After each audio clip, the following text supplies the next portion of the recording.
So why are they always trying to make James Bond black?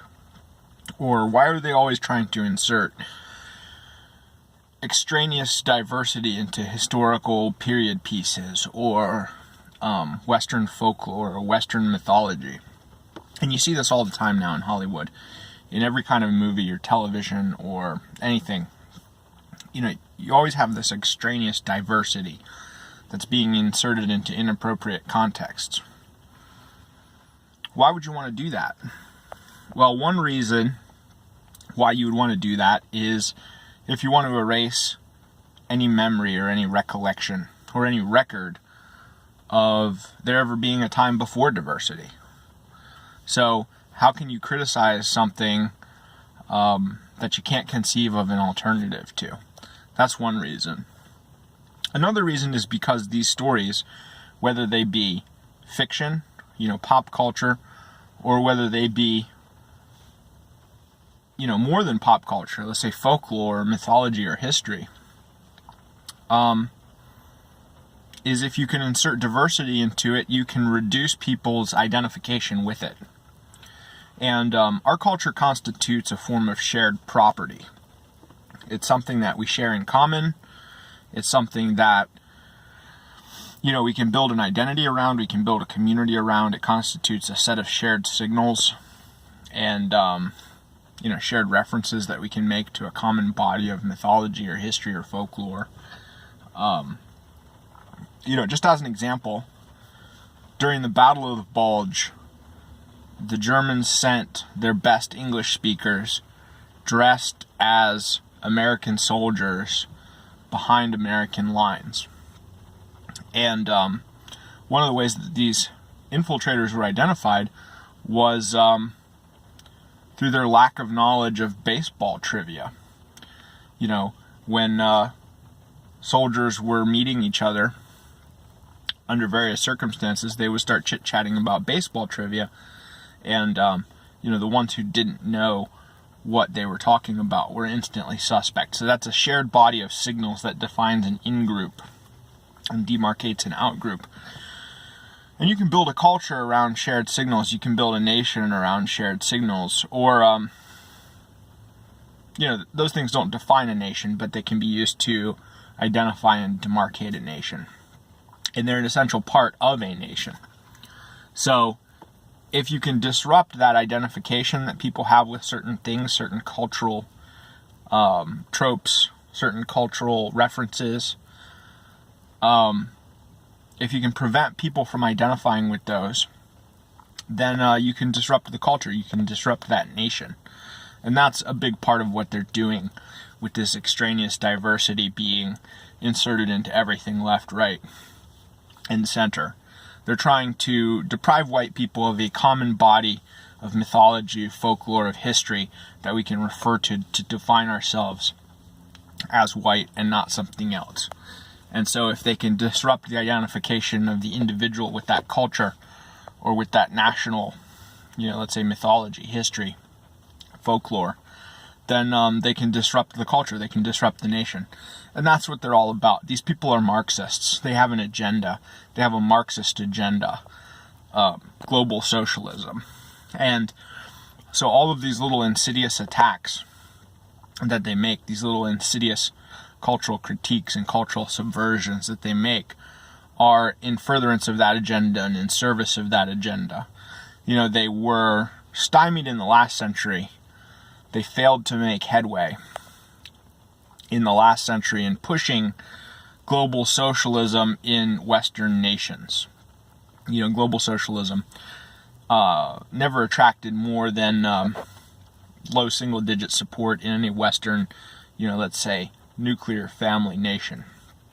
And so they identified certain features that prevented them from making headway in those societies. The nuclear family, main target of attack. Christianity, main target of attack, and various any other features of those societies and cultures that prevented them from making headway. They identified those, and they're now undertaking a bunch of seemingly disorganized and unrelated attacks on those features of those cultures and those societies. And it's all in furtherance of this agenda of global socialism. Or sometimes, global capitalism, which nowadays basically amounts to the same thing pushed by the same people. And so that's part of why you see all this extraneous diversity in inappropriate places. And there are other ways of, undermining a nation and a culture. And, for example, modern art and architecture to uglify public spaces, to uglify common spaces. Because, if you have something beautiful like a cathedral or a monument or, palace, that you can feel kind of some ownership over because it's part of your national heritage or your cultural heritage, then, if it's beautiful and awe-inspiring, that's something that people can identify with. And they can identify with other people who identify with that. And so there can be a community that arises around that. I mean, if you think about a cathedral, this is something that was, it's awe-inspiring today if you go into one of the great European cathedrals. But imagine 800 years ago when these things were built and people were living in mud huts, or huts with mud floors. And, they once a week they go to this just breathtaking, awe-inspiring architectural marvel, this massive stone edifice with huge vaulted ceilings and stained glass.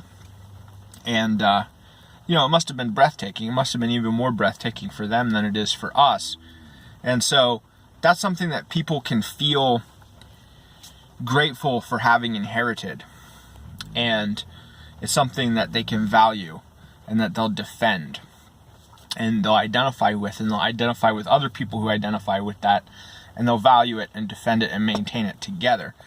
But if you take an ugly, cubic, angular, featureless, modern architectural monstrosity, nobody feels anything for that. Nobody identifies with that. There's no community that arises around that. And the same thing with modern art. Some jumbled pile of crap in the middle of a public square somewhere like you see in any city nowadays. Again, if you can uglify it, you can reduce people's sense of ownership. You can reduce people's sense of identification. You can alienate people. You can isolate people that way. And, if you make their culture grotesque and ugly and uninspiring, then, they're not going to fight to defend it.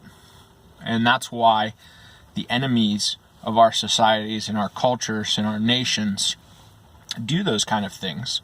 And that's why they insert the diversity into the folklore and the history and the pop culture and the